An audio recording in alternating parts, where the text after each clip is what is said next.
Bismillahirrahmanirrahim. Assalamualaikum warahmatullahi wabarakatuh.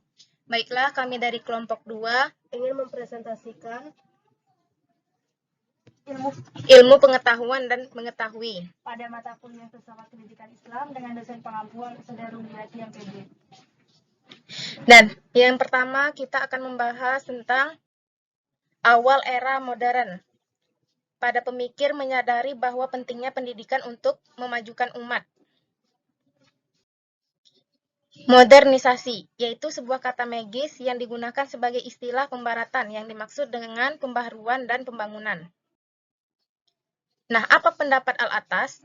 Pendidikan tidak hanya berfungsi sebagai sarana pencapaian tujuan-tujuan sosial ekonomi, tetapi secara khusus juga berperan dalam mencapai tujuan-tujuan spiritual. Tantangan besar yang tumbuh secara diam-diam pada zaman kita adalah tantangan ilmu pengetahuan. Dikatakan bahwa ilmu pengetahuan itu tidak bernilai bebas karena ilmu adalah sifat manusia. Nah, apa yang salah dalam kepemimpinan? Jawaban dari Al-Atas adalah kesalahan berasal dari kebingungan dan kekeliruan persepsi keilmuan para pemimpin yang ada di semua lapisan, dan juga terus menguasai pemikiran rakyat dalam kebingungan dan kekeliruan, suatu kondisi yang akan terus membuat dan mengekalkan lingkaran kesalahan. Sebab-sebab ketiadaan adab. Yang pertama, kebingungan dan kekeliruan persepsi mengenai ilmu pengetahuan. Yang kedua, ketiadaan adab dari masyarakat. Dan terakhir, munculnya para pemimpin yang tidak layak memimpin umat, tidak memiliki akhlak, serta kapasitas intelektual dan spiritual tidak mencukupi. Lingkaran kebingungan dan kesalahan melalui dua lingkup. Yang pertama, eksternal, yaitu ketiadaan adab, muncul dari para pemimpin gadungan. Dan internal, kebingungan dan kekeliruan dalam ilmu pengetahuan. Keutamaan adab dalam menuntut ilmu juga bisa dilihat dalam konteks yang di dalamnya setiap murid harus yakin dan percaya terlebih dahulu kepada gurunya sebelum belajar ilmu kepadanya. Sebab, jika tidak proses pendidikan yang benar, tidak bisa diteruskan. Al-Atas lebih cenderung bergerak dari pendidikan tingkat tinggi daripada sebaliknya. Dalam epilog tersebut, dia mengatakan bahwa setiap pembaharuan yang bercirikan Islam pada masa sekarang haruslah dimulai dari pendidikan, khususnya pada tingkat tinggi. Selanjutnya yaitu ilmu pengetahuan dan akidah Islam. Pada dasarnya, filsafat dan metode pendidikan Al-Atas bersifat tradisional. Mengikuti konsepsi Islam mengenai kebodohan diuraikan Ibnu Manzur dalam karyanya di Lisan Al-Arab. Yang pertama, kebodohan ringan, dan yang kedua, kebodohan berat. Yang pertama yaitu kebodohan ringan, kurangnya ilmu yang harus diketahui. Lalu yang kedua, kebodohan berat, yaitu keyakinan yang salah bertentangan dengan fakta ataupun realitas, atau melakukan sesuatu yang berbeda namun tidak mengerjakan dengan sebagaimana dilakukan. Akidah terhadap ilmu pengetahuan.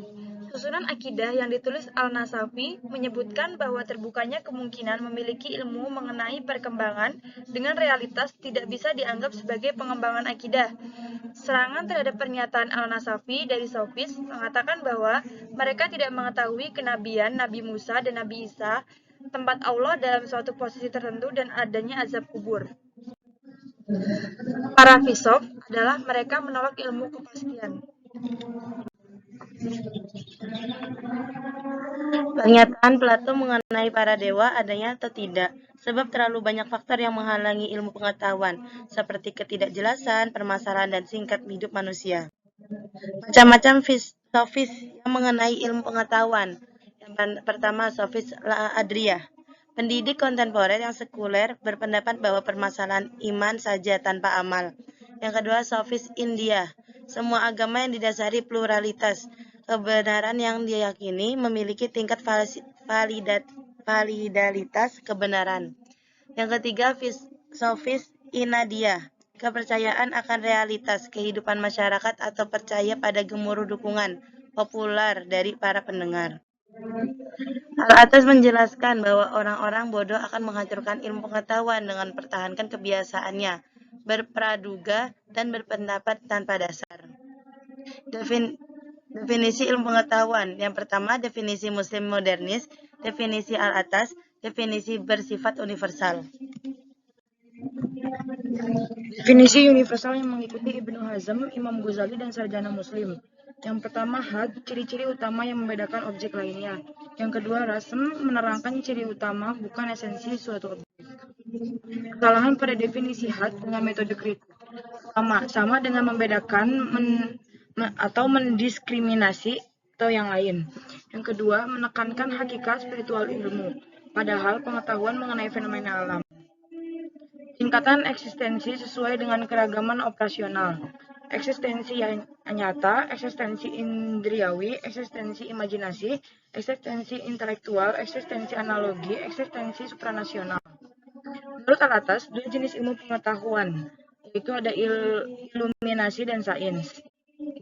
Bahwasanya tuduhan-tuduhan yang dilempar oleh kalangan sufi bahwa para sufi merendahkan dan menganggap proses belajar dan pemikiran intelektual sebagai suatu yang jahat, karena hanya menganggap otoritas dan intuisi sebagai cara yang benar upaya mencapai ilmu pengetahuan tertentu. Baiklah, sampai di sini presentasi dari kami. Syukron. Wassalamualaikum warahmatullahi